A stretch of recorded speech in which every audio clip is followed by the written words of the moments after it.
so that just like last week, when I send out the stuff for you to practice, you have the ability to watch a recording of the session again if you want to revisit any of it.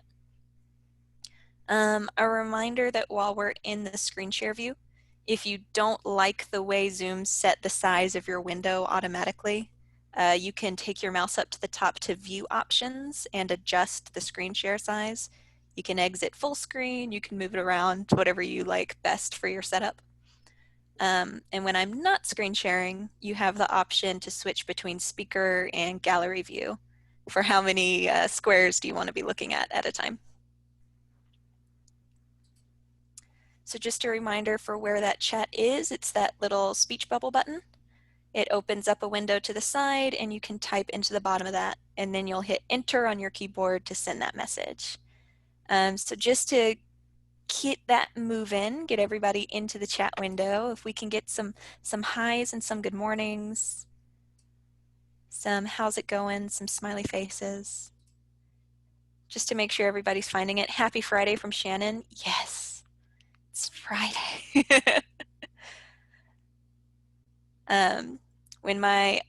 Good morning, Deb, no worries.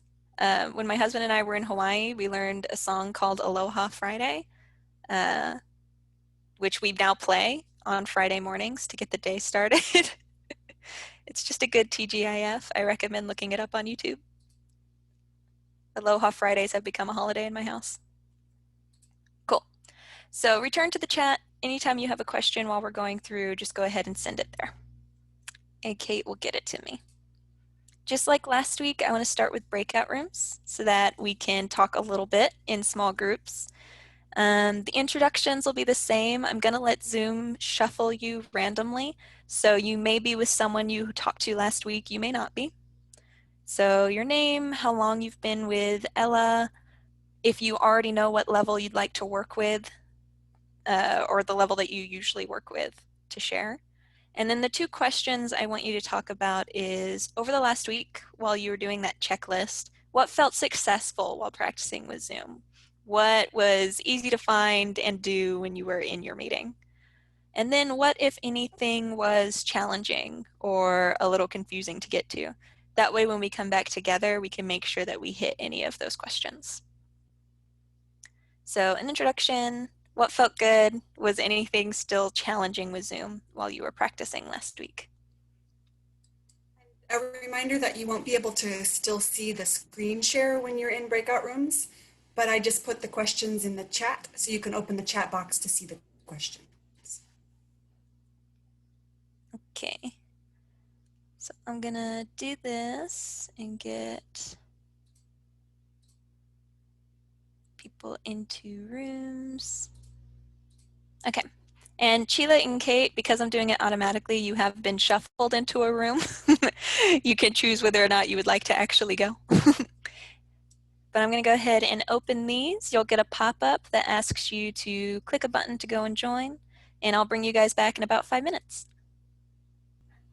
So what I would like to do, and we're going to use the chat for it, we'll start with our things that went well question, but if you want to send a line of either your experience or something you heard in your group of what went well while you were practicing this week, what was successful, what felt straightforward and easy to do, so we can see some of those successes in the chat.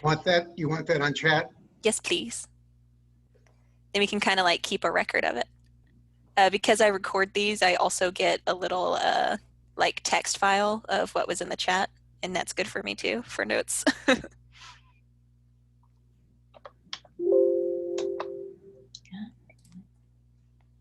While I'm waiting for those messages to come in, you might see that over where you type, there's a little to everyone, and you can like also choose a specific person to like send secret messages to.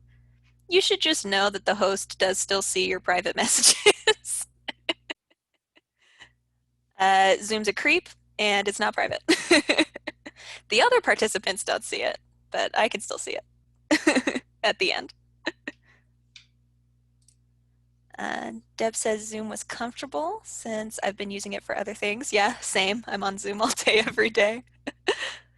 Practiced with 2 other teachers, and we did the whole list. Awesome.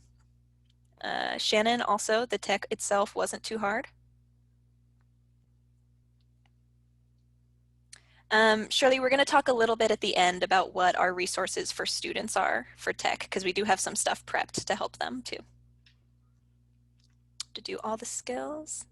Got stuck with screen sharing. We're going to talk about that today, because it is one of the kind of more complicated ones. Feeling comfortable with the basics. Sending the invitations was the hardest, from Diane. Yeah, kind of figuring out what's the best way for me to get this out to everyone in a simple way. I think after the first couple times of sending them out, it starts to feel routine and you don't really have to think about it anymore. You've kind of picked the best communication option. But you do have a few different options for it, and we'll talk about them. Cool. So some things have already come up in these answers of stuff that was still challenging. So for example, the screen share still feels scary. The invitations. Was there anything else while you were practicing that was still confusing or didn't work the way you thought it should work? So that I make sure that today I don't miss anything that we're still thinking about.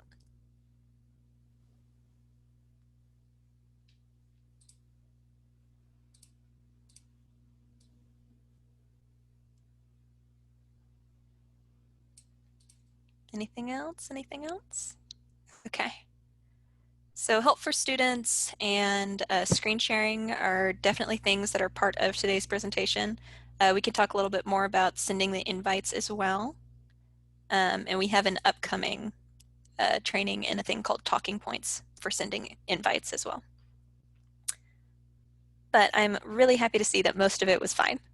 The way we kind of broke these up, we really wanted the first one to just be the super basics, just how do I get in and play around with some of those managing things. And today will be more about the actual information on Zoom. So I'm going to pull my PowerPoint back up. And this is what we're going to go through for today. We're going to talk about the chat function, but with students. What are some ways that they can use it? How to set up those breakout rooms that I've used in both of our sessions. We're going to talk about realia for visual support. So without even worrying about the tech, what are some physical things I can keep with me in my room to just hold up to the camera and use as visual support? And then we'll talk about screen share for visual support.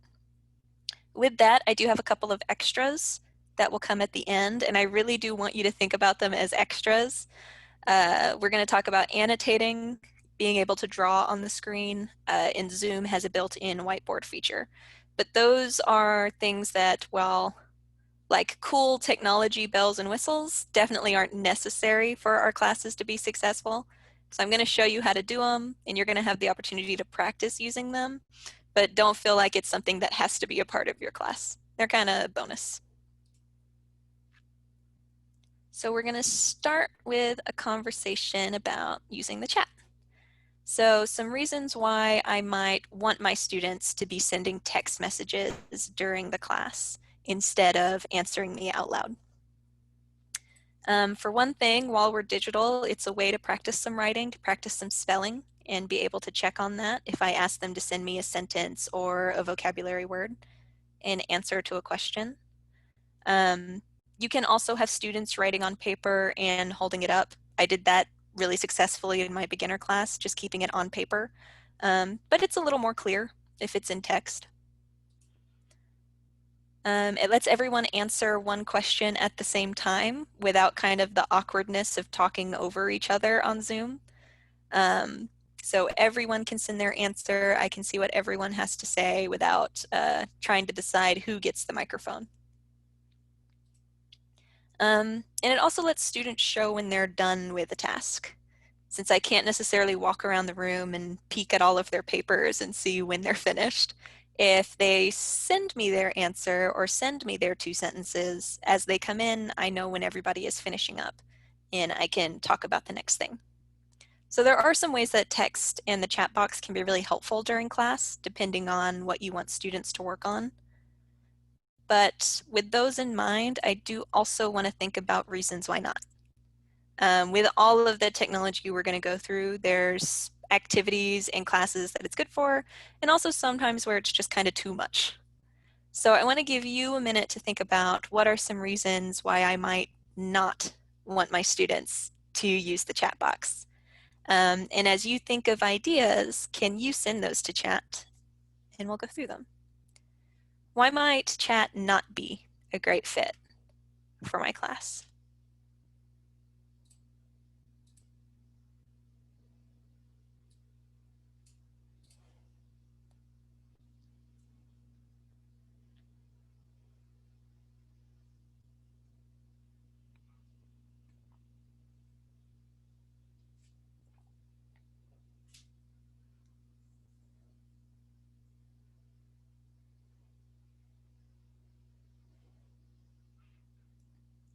I'm seeing some really good ones coming in, and you're covering kind of both sides of this question too, which I like. Some of these reasons are really just about the tech, and some of these reasons are more focused on the actual language learning. Both things to consider when you're choosing stuff, which options you want to use.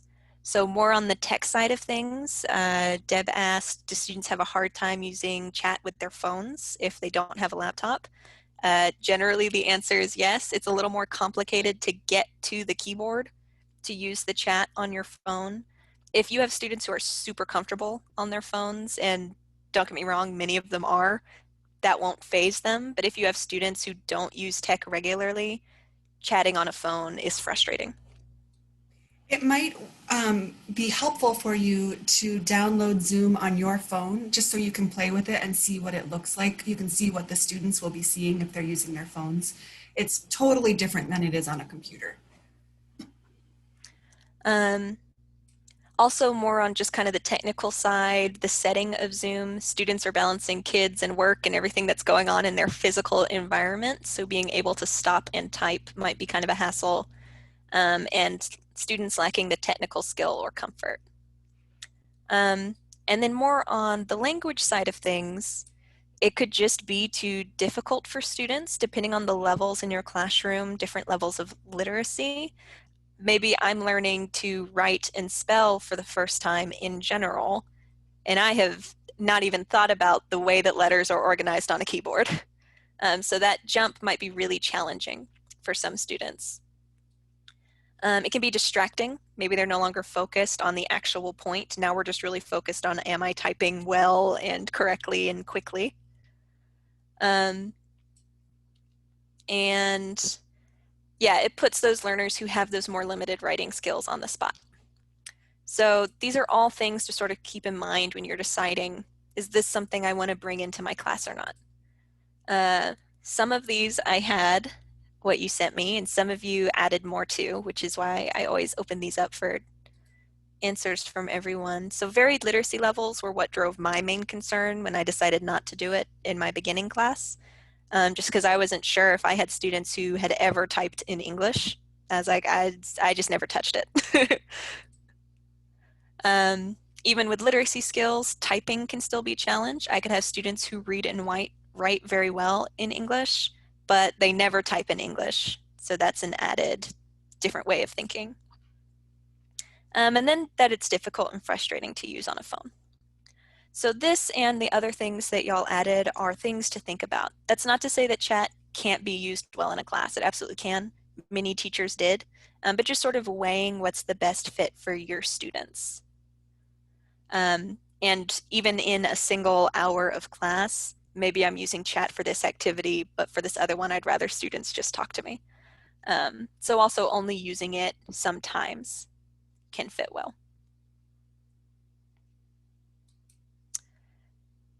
I want to do a similar way of thinking with breakout rooms before I actually show you how to do the breakout rooms, reasons why to use it, and why sometimes there's other more simple options. Kate, was that a question about chat that I should take first? It was. It's a great question from Deb. She says, I can envision a practice where the students listen to someone talk and then type what they think the word is. Is this a good idea for an exercise? Yes, I did this. So I taught an intermediate class in the summer, and we often did dictations where I would say, it was with our discussion questions before they went into breakouts. So I would say the questions, they would write them, and then they would type them into the chat. and we would use that to correct the answers. So they were getting lots of literacy practice, but again, it was an intermediate class. They were very confident with their phones, and so it worked really well for that activity. Yeah, dictation is a good activity to sort of have in your pocket with lessons when we're online. I did a lot of reading things out, sentences or vocabulary words, while students listened and wrote them. We never made it all the way to the chat, but we did the first part of that a lot in my beginning class. Follow-up question. Diane asked, when we were correcting the sentences, did we go to the whiteboard? We'll be talking about the whiteboard in a second, but spoiler alert, I never used the Zoom whiteboard. I used my good old-fashioned DIY whiteboards. So when I corrected sentences, I just would write them on here with markers and hold them up.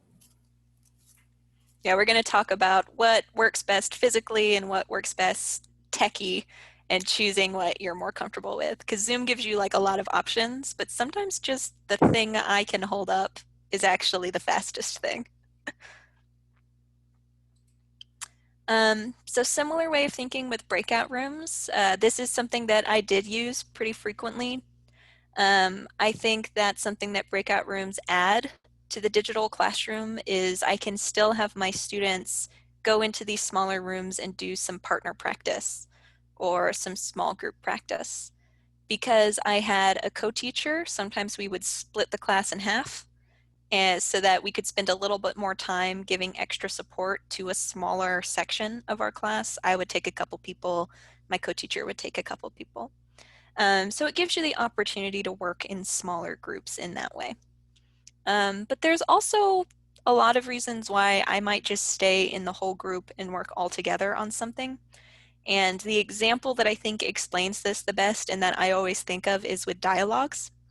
So giving students a conversation to practice, you be person A, you be person B, and go back and forth.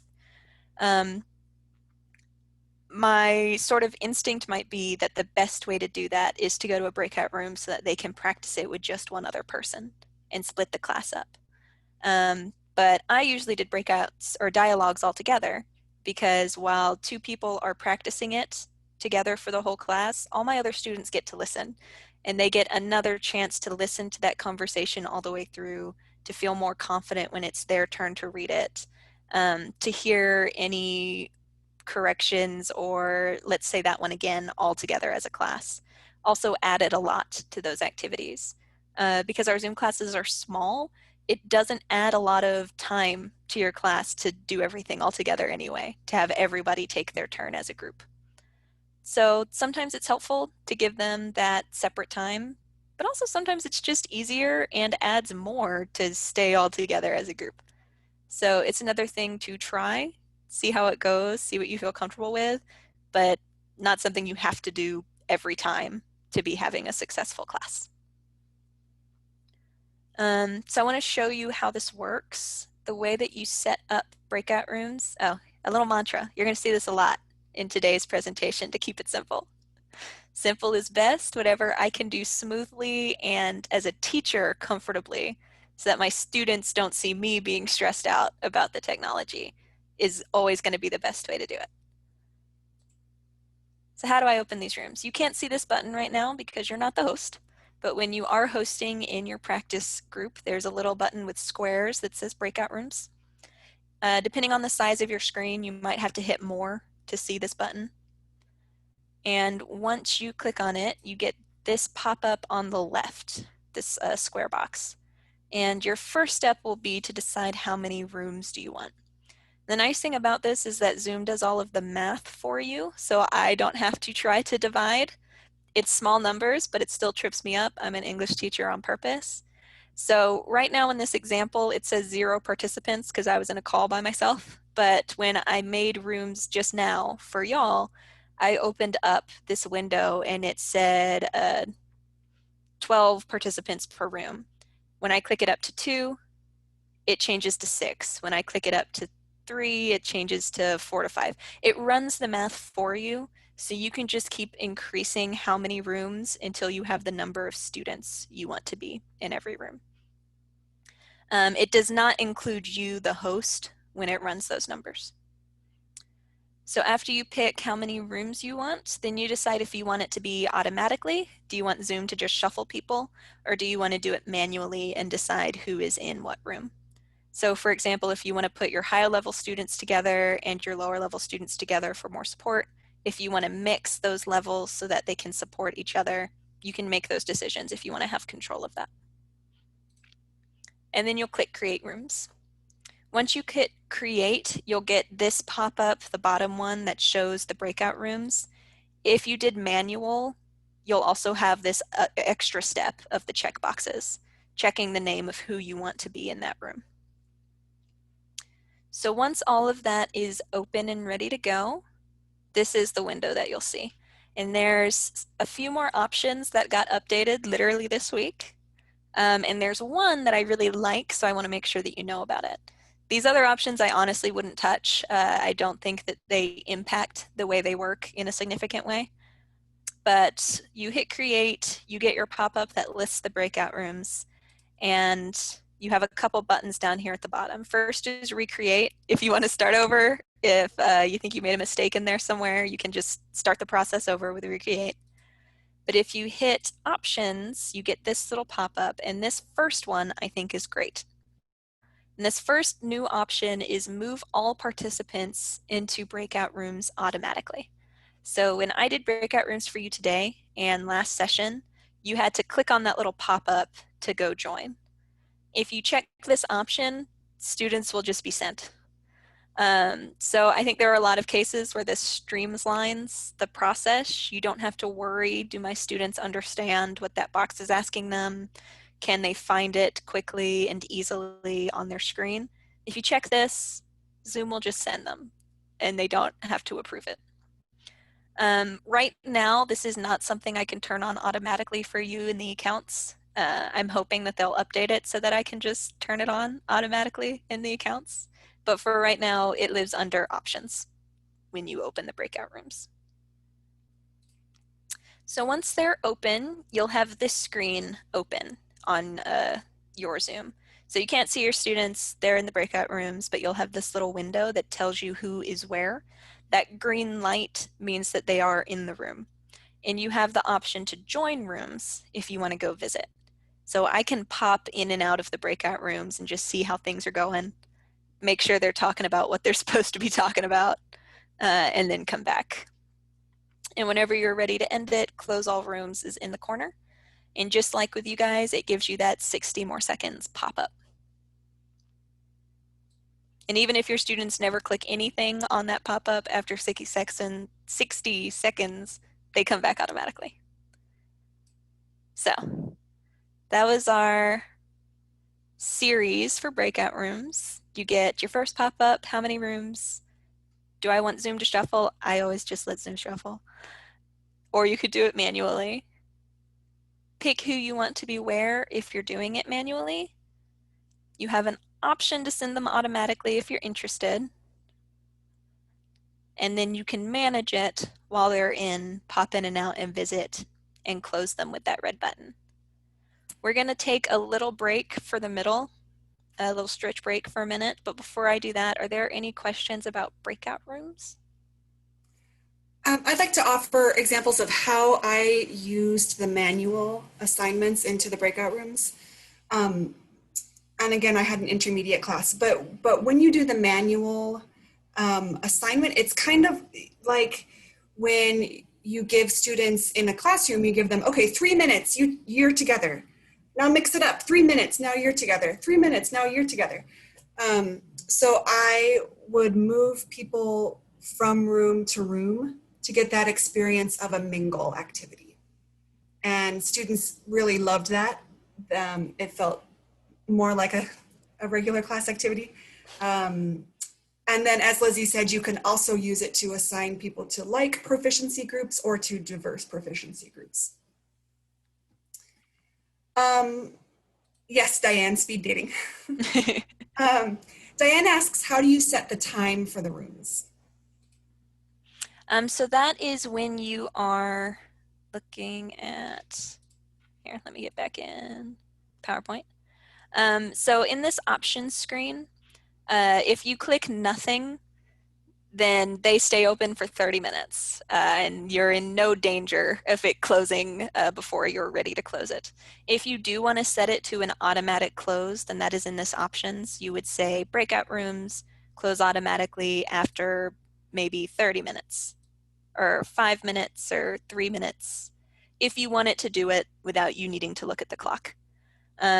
I always just said 5 minutes out loud and then watched my own clock and closed them when I was ready to close them. So by default, it is a very large amount of time, and it won't surprise you by closing before you're ready for them to.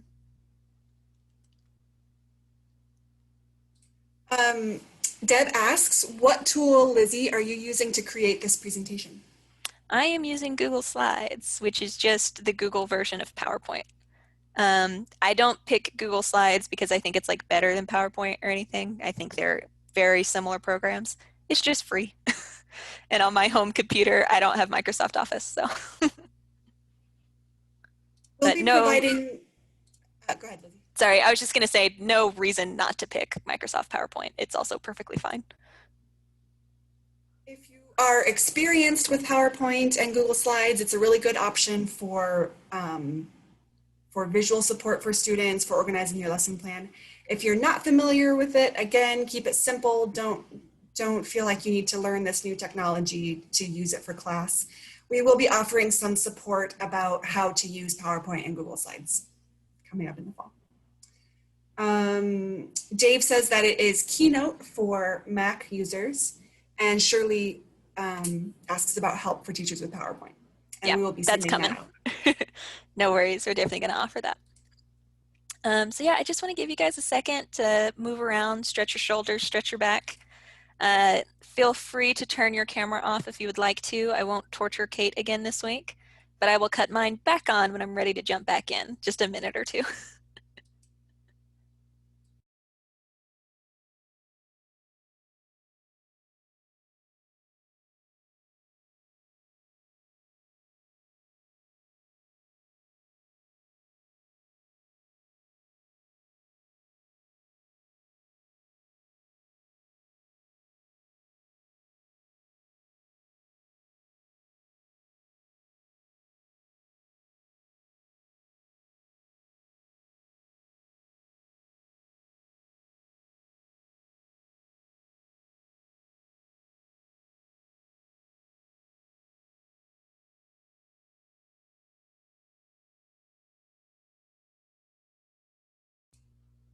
I'm always a little bit worried that I'll have left my sound on and my students will like be able to hear like my wrist popping and stuff. Like nobody needs to know how bad it is. We're safe this time. Okay. So just like we said last week, with the amount of time that everybody is spending kind of trapped in chairs these days, it's nice to schedule in a moment for students to get to stand up, move around a little bit. You can sneak some English practice into it by leading the stretches. Just something to move around, wake up, stay engaged. But for us, we will go ahead and jump back into what's next. So we've just done chat and breakout rooms. Now we're going to start talking about different ways we can do visual support. So like we were just talking about, what I've been doing for visual support for these training sessions is some Google Slides, but you have a lot of options to think about what works best for you. The first of those that I want to talk about is physical stuff, realia, what's next to you in the room, that you can use really successfully on Zoom just by holding it up to the camera. So some of those options, a physical dry erase board. I have a little dollar store one because my house is like right next to the dollar store.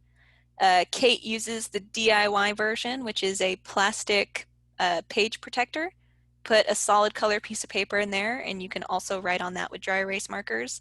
This is really helpful for just being faster than the technology sometimes. If a student asks how to spell something, if I want to give them a really quick stick figure because they don't quite understand what I'm talking about, drawing it on here or writing it on here and holding it up goes really fast and is effective, and I don't need to click around for it. So a dry erase or just a notebook that you keep ready to go is great support for class.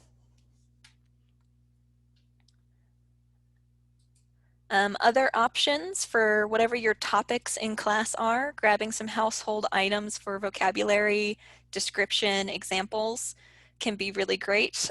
Because we were at home, I did home vocabulary with my students for a few weeks, and I would just bring some stuff, for example, from my kitchen into the office to hold up. So just to be really clear, this is what I mean when I say kettle. This is my kettle. What color is your kettle? And just holding up physical items to go through the vocabulary made that really straightforward. You can do similar stuff to do description. I know some people who did basically show and tell and ask students to grab something from around the house that they like, a purchase they like, a piece of clothing they like, a photo, to hold up to their cameras and talk to the class about what it is. So you can bring in physical items without needing to share digitally. Building on that, and I'll go to gallery and show you this in a second, but I did a lot of preposition practice with physical stuff. That was a lot simpler than trying to build a digital version of it. So there's a lot of options of what is just in my house that I can show my students to back up class. To show you what I mean with prepositions, I'll pull to here. So on my desk, I have like a pencil holder cup, and we were doing prepositions of location, and I would do a lot of where's the pen? Next to the cup, behind the cup, above the cup, in the cup. And so we could practice where is the without me needing to build a document or a PowerPoint that moved stuff around. And then I could ask my students to just grab two things that they had near them to do the same practice. So I would have my students holding up a notebook and a pencil or a plate and a fork, whatever they had around, to do that same practice. And it was just really easy and worked well without needing to worry about materials. Another So really fun activity is to do a scavenger hunt. Like, for example, if you're working on colors, you say, go find something blue. And everybody goes running and they come back with something blue. And then, or if you're practicing, clothes vocabulary, go find socks. And everybody goes and they come back with socks. So really cool things that we can't do in-person classes that we can do on Zoom. and that one's a good way to trick your students into getting up and moving around. Get out of your chair and go find something That's is also exactly what great. Deb just said in the chat. Yeah. Deb, we've got the same brain. We're on the same track.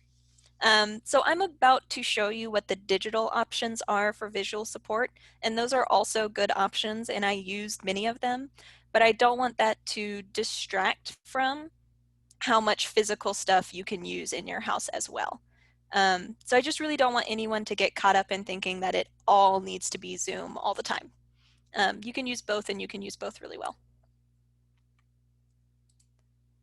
So to talk about some of those digital options, keep it simple.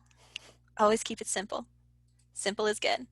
So I've been using screen share in the sessions with my Google Slides as backup. There's a few options for what you can screen share. Whatever it is that you want to share in class on your screen, you need to make sure that you have it open before class. You don't want to open it once you are already in the Zoom call. You want to have those ready to go before you start the meeting. So before I started this class today, I had my PowerPoint open, and I have the checklist I'm going to show you at the end already open. So that once I get into Zoom, Zoom knows that those things are there. It can't find them if I open them later. So before class, some things that you could be prepared to share are photos. You could open up digital photos that you have saved on your computer to talk about. You could have a YouTube video. You can play videos on your screen share and students can watch and listen to them. You can have PowerPoints or slides going.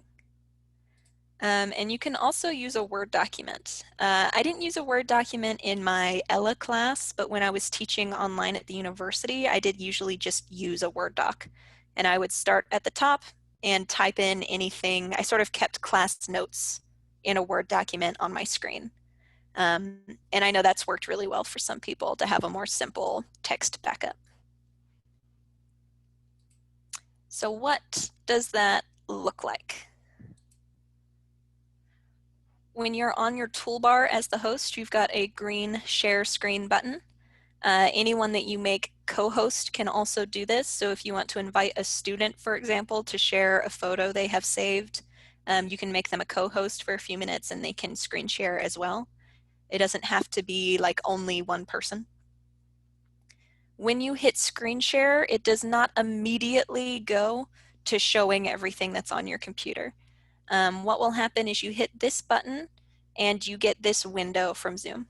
And what Zoom is showing you is everything that's open on your computer. And you're going to look at those windows and choose the one that you actually want to share. So when I took this screenshot, I had open on my computer my PowerPoint, my email, and a Word document, and Microsoft Teams. I want to share my PowerPoint, so I'm going to click on that window and then hit share in the bottom corner down here.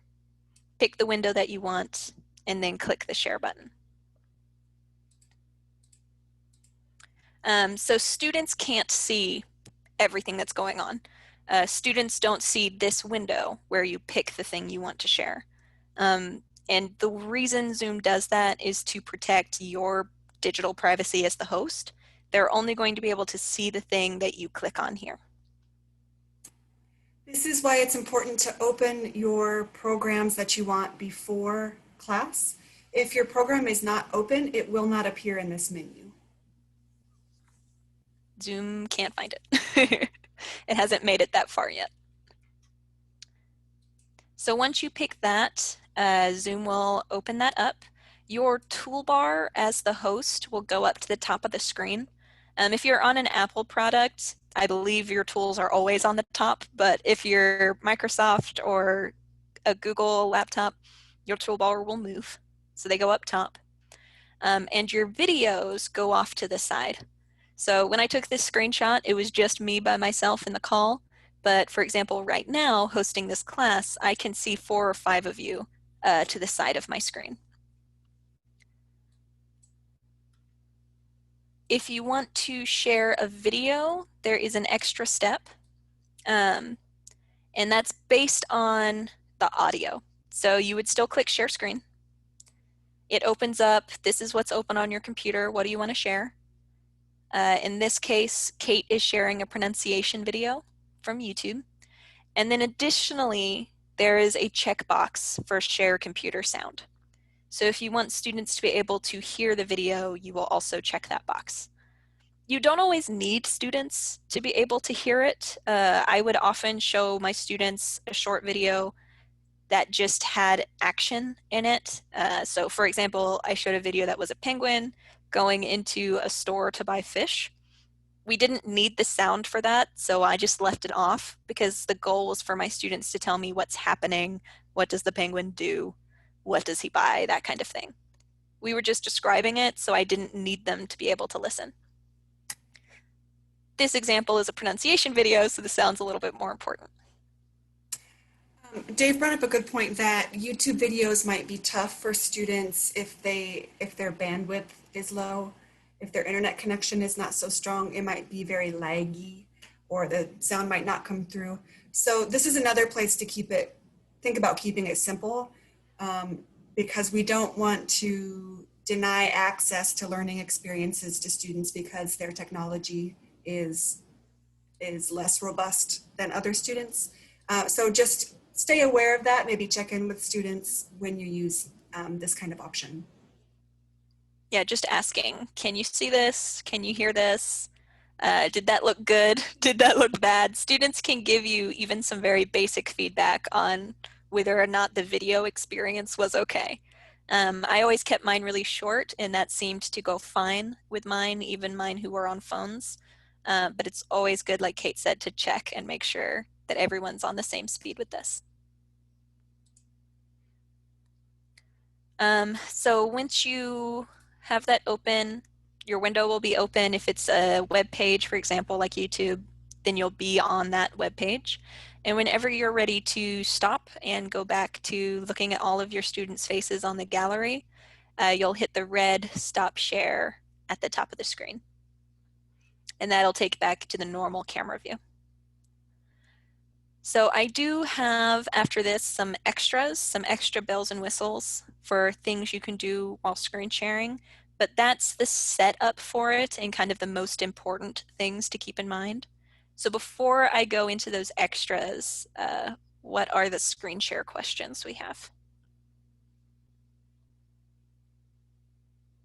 I'll come to this one, I think.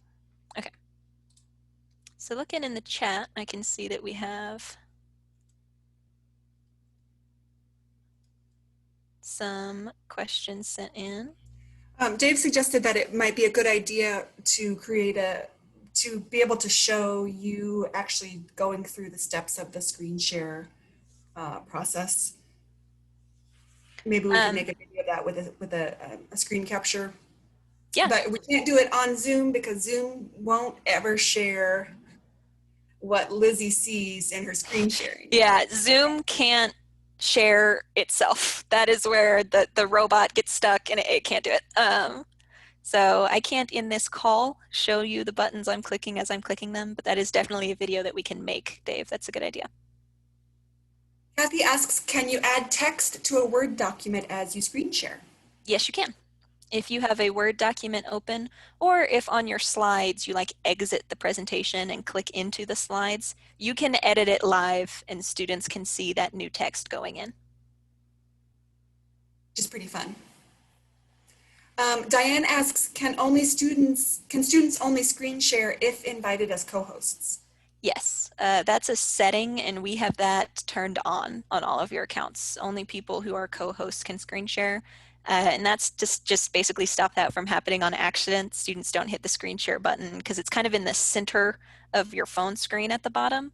And it's just really confusing if the camera is going in and out on accident and we're not sure why it's happening. So for right now, it's set so that only hosts and co-hosts can screen share.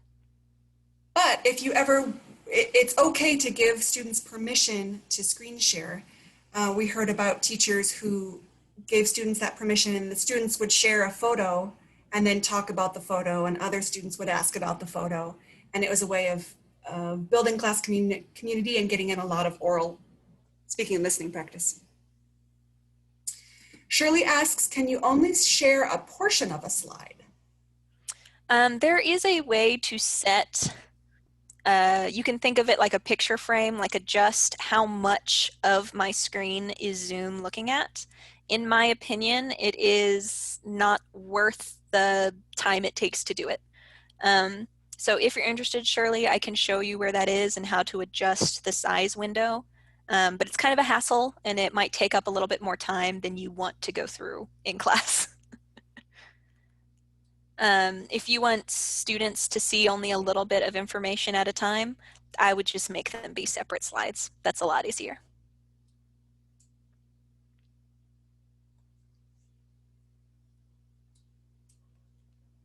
Some of these things, it's like the technology gives me the option, but it doesn't give me the option is in a fast way. And sometimes what goes faster is better. Any other share questions before I show you some extras? Yeah, Deb mentions on PowerPoint when you add like transitions or animations, you can have like one piece of text come up at a time. When we give some PowerPoint support later on, that'll be one of the things that we talk about.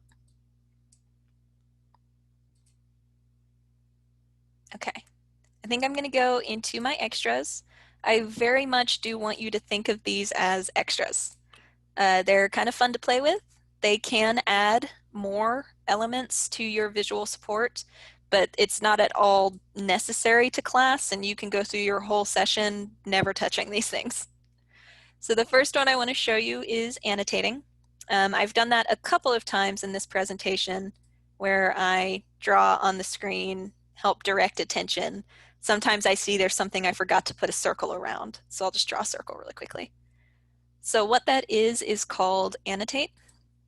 And when you are screen sharing, it is a button that adds itself to your toolbar. So you've gone through the screen share menu, you've opened up the thing that you want to share, and you get this button on your toolbar that is a little pencil. And that opens up the Annotate Tools, which is that second bar that comes up underneath. Those are your Annotate Tools.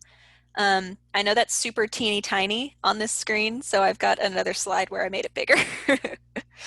So these are the Annotation Tools. You have a lot of options. I think there's about 4 of them that you'll really use all the time, and the rest I wouldn't worry about. So I just want to show you what those are. So the first one and the main one is Draw. When you click on that, you get 2 like size options. There's a thin one and there's a thicker one. So you pick which one you want, and then you can start drawing on the screen. That's pretty much the only one I ever used if I wanted to make it really clear to students like what part of a picture I wanted them to be looking at or something. I did a lot of arrows.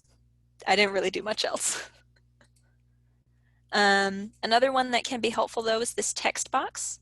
So if you just really quickly want to throw up a word that students asked you how to spell, if someone gives you a really good sentence example, or you want to type up all of your students' sentences when you ask them a question, you can add them with that text box. Yeah, okay, give us an example. I do recommend when you're looking at the text that you keep an eye on the size of it. The default size is about 20. That's generally speaking good, even on a phone. That's a good text size. But if your students, you can just ask, can you see this? Is the word too small?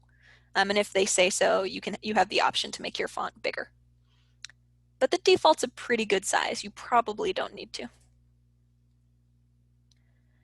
So the Draw tool and the Text tool are probably what you're going to go to the most. Down here on the end is the Clear button. When you click on that, you have a couple of options: clear all the drawings, just clear my stuff. If you and your co-host are both annotating the screen, just clear mine is also an option that you have. You can also use those undo redo buttons the same way you would in any text document that you are working on. Control Z works if you use shortcut keys. And then the last button you need to know about is mouse over here on the side. So to try to explain how this works, I'm right now on my PowerPoint. If I want to draw on the screen, I'm using the Annotate Tools. And while I am doing this, I am not actually in PowerPoint anymore as far as my computer is concerned. I'm drawing on top of PowerPoint. I'm not interacting with PowerPoint. So if I want to keep moving to the next slide, I have to click on the mouse button to go back to controlling my computer. So if I don't click on that, I'm not interacting with the PowerPoint anymore. So when you open up Annotate, you want to think of the mouse as your, like, I'm done, go back button.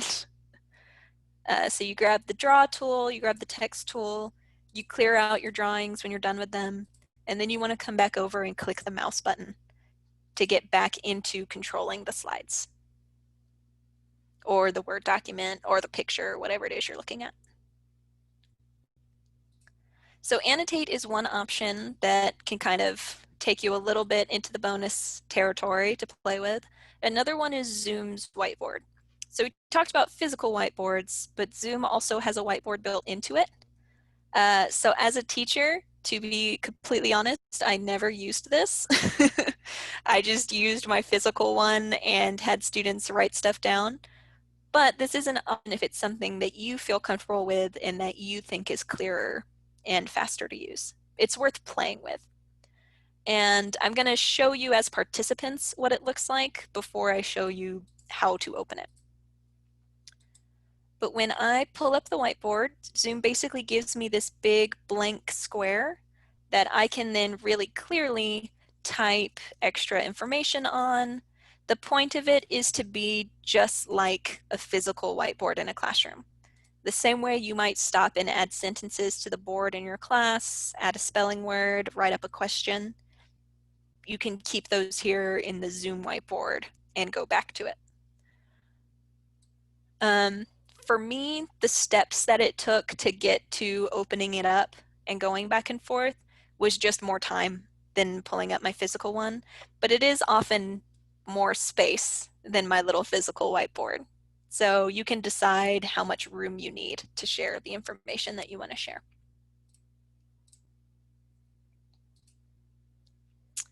So I'm gonna take that away. And now I'm going to show you how to get to that whiteboard. We had a question. Yeah. Wondering if these features can be explored without participants. And yes, you can definitely go in and play with the whiteboard without anyone else in the call. Yeah, Some for your other practice features, for this week, it's going to be really important to have a couple other people for playing with the breakout rooms, so that you can actually send people away and bring them back. But for stuff like this, you can play with it by yourself for sure. I kind of cut you off, Kate. Do you have anything to add to that? nope, that was it. Okay, sorry. So how do you get to the whiteboard? You will still start with that screen share button. Zoom shows you everything that you have open, but it also gives you just whiteboard. So if you click that, instead of opening anything that's on your computer, it opens up that blank space for you to draw on, add pictures, whatever visual support you want to give people. So it's an option to play with. I never used it, but I also know lots of teachers who this was the only visual support they used. Instead of making anything, they would just open the whiteboard and type into that anything that they needed. So you can kind of decide which thing works best for you. Okay. You get that same set of annotation tools, by the way, except the mouse button. Because you're not controlling anything on your computer, you don't need to click back to owning your mouse. Okay, that's all my stuff. It kind of feels like a lot of things. We talked about the chat and the breakout rooms, physical stuff that we can use, how to open up the screen share for some digital support, and then those couple of extras, annotating and using the whiteboard. What I want to do is definitely hold as much time as we can to talk about questions on all of that stuff. But I do also want to talk about that reminder of keeping it simple. None of these things are necessary to have a great class on Zoom. The number one thing your students want to do is talk to you. You don't ever have to screen share and cut to a digital screen. We can have a conversation for an hour, hold up some physical items to describe and ask questions about, show some writing on a notebook or on a whiteboard, and have a super successful hour. So all of these things are options, but simple is best so that you are feeling comfortable and confident and your students see you feeling comfortable and confident. And they can feel that same way too. I would recommend, rather than all of these things at various times, picking like the one or two that feel good to you and working those into your routine. We never used the chat, so even at later dates where I was like, maybe chat would be good for this, I didn't want to explain how to use it 6 weeks into the class, so we just didn't. It wasn't part of my classroom routine, so I didn't add it on later. But I did use screen share all the time, so my students were really comfortable with the screen switching back and forth and what to look for on it. So picking one or two that feel good and making that part of your classroom routine so that things can stay kind of simple. We have a question in the chat about the whiteboard. Alan asks, can you type into the whiteboard or only manually write on it? Oh, you And can type. yes, yep. Do you want to show them the toolbar again? Yeah, so you have that draw tool and you have that text tool. You can see that little square of green. That's how you'll change the color of it if you click on that. So for example, Ellen, the people I drew with my mouse, and then the text I typed with the keyboard. Deb asks if you can save what you do on the whiteboard. So it keeps it for that meeting. If I close the whiteboard, go back to my cameras, and then come back to the whiteboard, it'll still be there.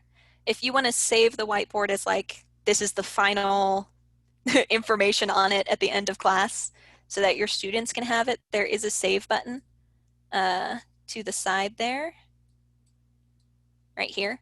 And that will save it to your computer as an image file, and then you can share that with your students. So if you do have, at the end of class, we typed up a whole dialogue or something into the whiteboard, and you want students to be able to keep that, you can save it as a picture.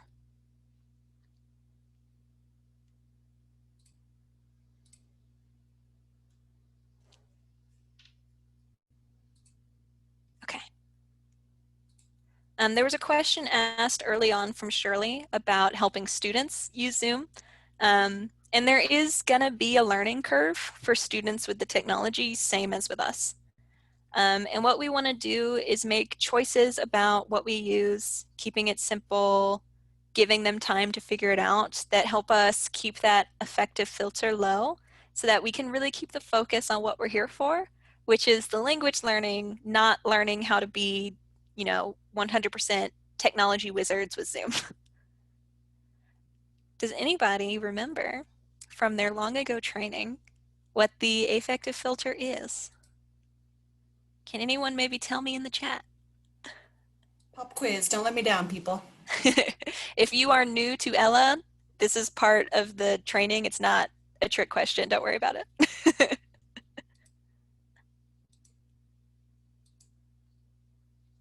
What does that mean, lower the affective filter? You may remember the French lesson from training, if you came through training with me. Some of you are very long-time Ella volunteers who did not come through training with me. But some of you should remember it. Should we spare them? Yeah. We all have COVID brain. That is so true. Incredibly true, Diane. But I have... Tina got it.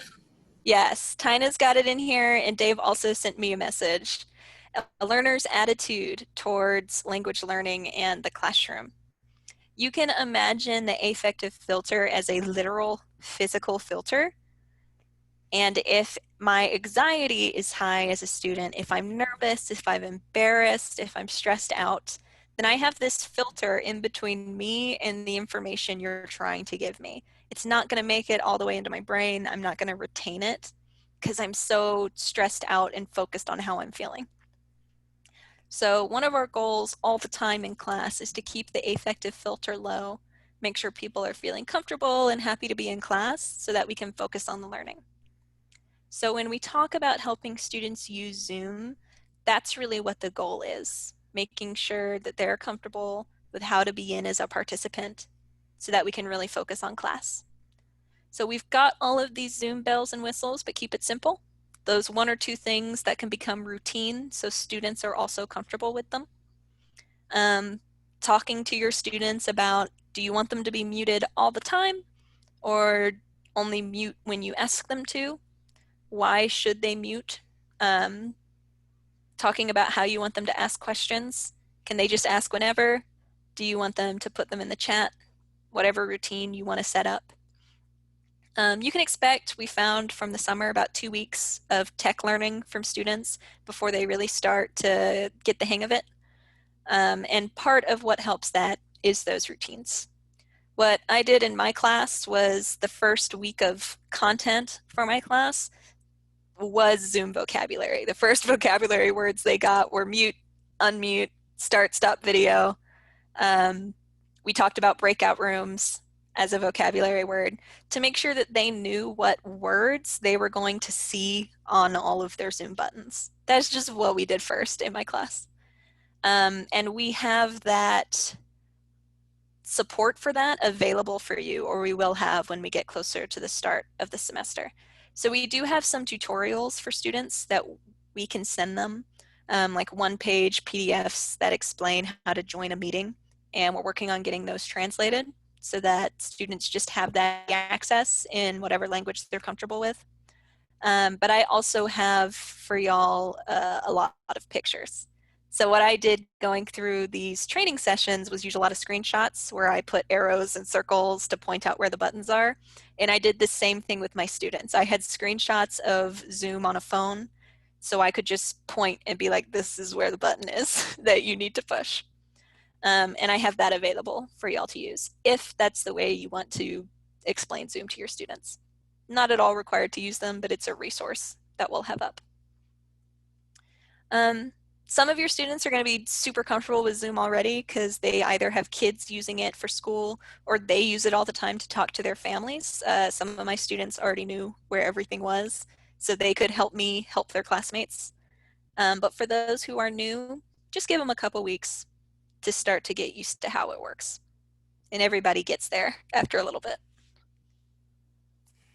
Two other things to consider. The first is that last week of September, week of September 28th, is going to, we're calling it meet and greet week. And that week is just time for you to contact your students, maybe get them into Zoom one-on-one. It's time to connect with them personally and to help them troubleshoot with Zoom. So that when we get to that first week of October, everyone's pretty much kind of on the same page getting started. And then the other thing to consider, especially as we talk about expecting about 2 weeks of tech learning, is that so you all may be feeling a little bit overwhelmed with Zoom right now.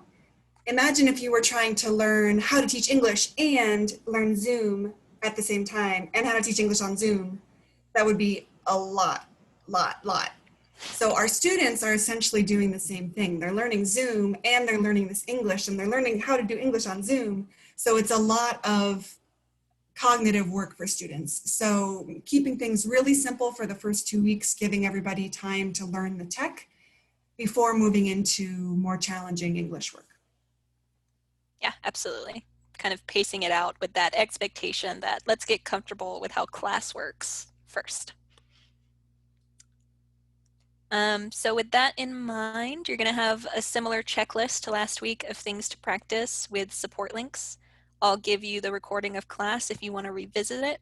You'll be using the same practice room and host code, but I will still resend you that so you don't have to go looking for the old email. And this is the last of the two-part basics series. So while we will see you down the line for other offered trainings and workshops, for this in particular, I won't be meeting with you next week. So if anything comes up, doesn't work the way you think it should, or doesn't seem to work at all, please don't hesitate to email me so that we can make sure that everyone's on the same page with it and not leave any questions hanging. So I'm happy to email back and forth with you, be on the phone, jump into a Zoom call with you, whatever we got to do to make sure that it's all comfortable. So I'm going to go back to the camera view so we can just go through any other questions that you have on all of that, a lot of information we just gave you. But just keep in mind, you are going to have those practice rooms set up for a week to practice with, so you get the chance to play with all of it. But yeah, questions that you have about those things. Is there a place on Zoom to save your meeting codes? Within the app itself, because the office is managing setting up the classrooms and sending everything out, no. We won't have instructors logging in to the Zoom accounts this session. So when you get the email that has your class link and your host code, saving that email is going to be important. If you're not comfortable getting to information quickly in email, I would copy paste it into a Word document, wherever it is that you do keep information regularly so that you can get to it quickly. We're always able to resend it to you if that gets lost, but you won't be able to get into the account for it.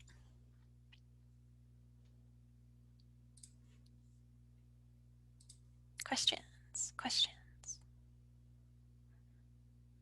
Feel free to send to chat or to just unmute yourself and ask me. It's cool. I'm done with presentation.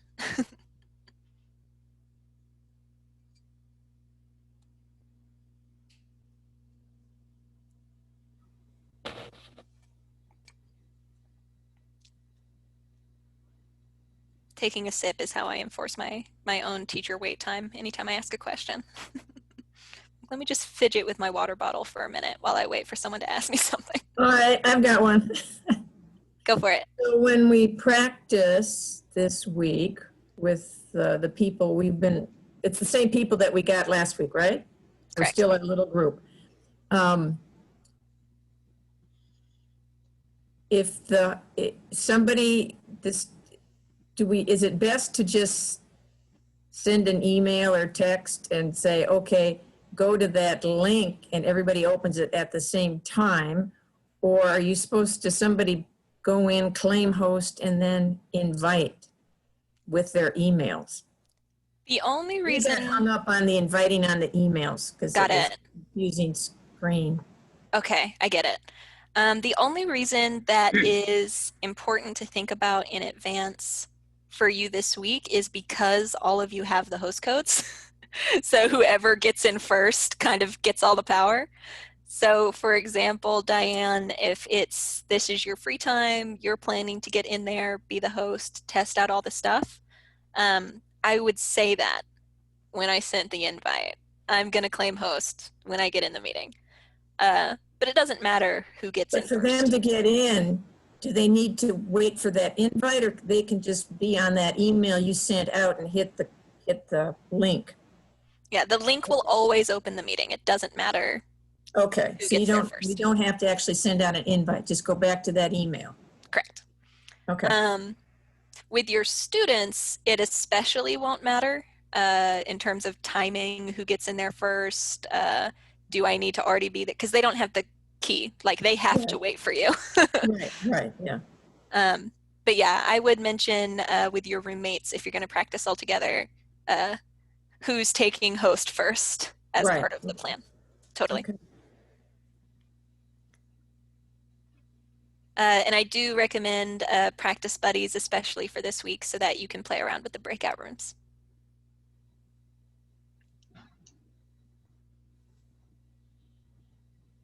Anything else?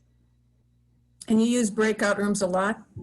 I did, yeah, as a way to have them go sort of similar to what Kate said she did with speed dating, to try to mimic how a mingle activity would work in class. I just didn't take it to that next step of shuffling through the rooms multiple times, but I would give them like a couple of questions to ask a partner and put them in a breakout room for a few minutes and bring them back. And because I had a co-teacher, sometimes we would just split the class in half to do an activity that way with just a smaller set of students, each of us doing it in our own breakout room. And then as host or co-host, you can join any group? Yes. And you can switch between them. Like, you can go check on everybody while they're in breakout rooms. They know when you're not eavesdropping. They know when. No, they know you're there. Your camera comes up, you pop up on the screen. Okay. I don't want to frighten anybody. Yeah. There's always like a little minute of like, hello, I'm here now. It's not at all as unobtrusive as when you're just walking around, circulating, listening to the groups. Right.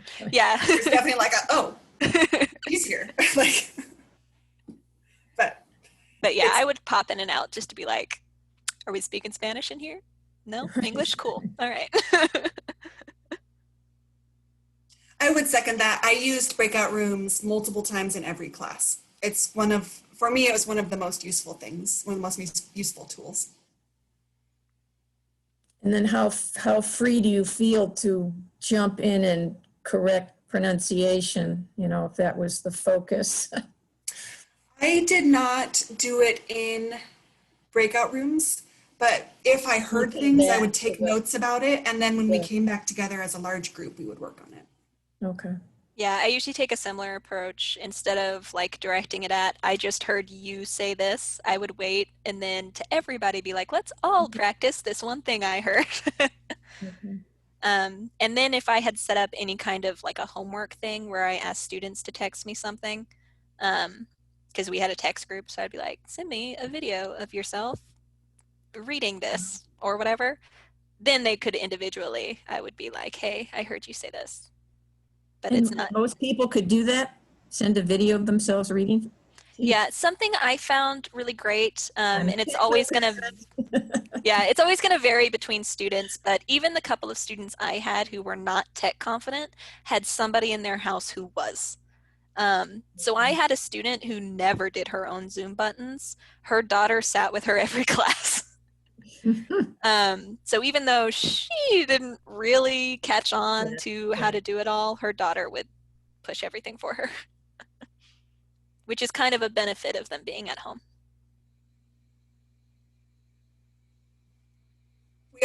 I had several kids that were kind of honorary members of the class, and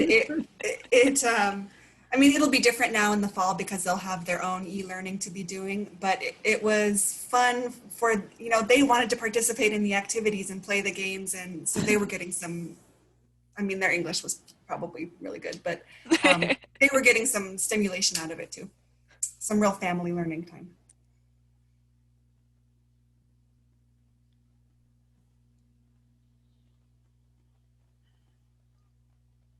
Anything? Before I set you free? The next training that's coming up for most of you will be a training that is about Talking Points, which is the app we're going to use for communicating with students. It will translate your messages into the students' home languages. So that training is coming up at the end of September, well, the middle of September, and Lizzie will be sending out an email about that sometime soon. It's honestly a super awesome program that I can't believe we're able to use. Is it totally free or just like super cheap? No, it's free for very limited numbers, but we're using a paid account because we'll Yeah. be messaging with 300 students. With hundreds of people. But I just think it's super awesome that somebody made this and there is a free version of it for like the amount that this program does.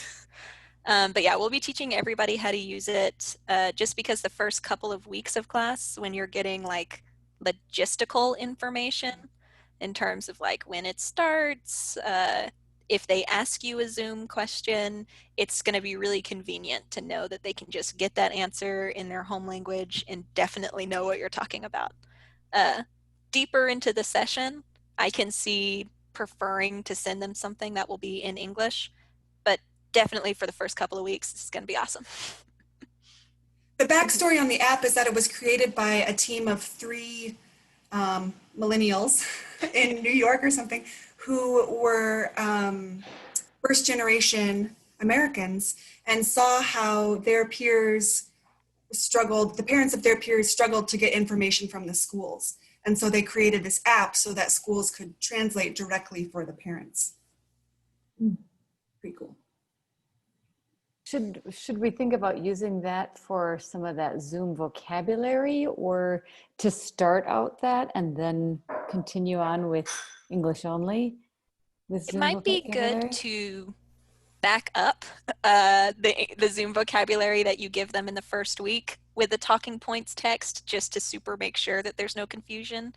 But I do at least personally see the value in having that be like your week 1, week 2 vocabulary.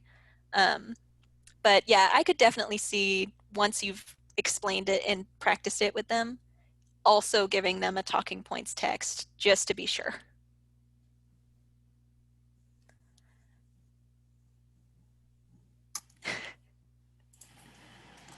Deb sent a message about, remember when we were all learning email? I feel like I'm going through that somehow currently because I never used email prior to like being in this, like I don't email people.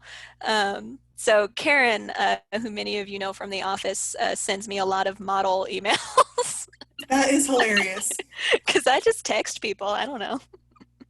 I was telling my niece, who's in her 20s, that she's an English language teacher in Minneapolis. So we're talking about this whole thing that we're doing, and she's learning, she's teaching, she's doing your job, Lizzie. She's teaching training people how to use Zoom. I said, you're getting a taste of what it was like for us older people to learn all these applications and computers, and she's like, and I'm like, okay, now you can appreciate what we went through. Well, what we learned from this summer is that after that first couple of weeks, everybody definitely gets there. The first time you do anything with your students is going to feel a little bit weird, but the fourth time you do it, everybody knows what's going to happen next, and it flows really smoothly. Um, so I am going to free you guys. You're going to get a follow-up email from me this afternoon with what you're going to practice and re-giving you that link and host key. Please, please email me if anything comes up or is challenging so that we have a chance to connect about it, because we won't be meeting again next week on a schedule. Kate and I are going to stick around for just a minute or two, so if something else does pop up and you want to stay and ask right before you go, feel free. But thank you guys so much, and you're good to go. Thank you. Thank I you. will see you as future trainings and workshops come up. Bye, Thank you, everyone. Lizzie. Great job. Thanks. Thanks. Thank you. Thank you. Much.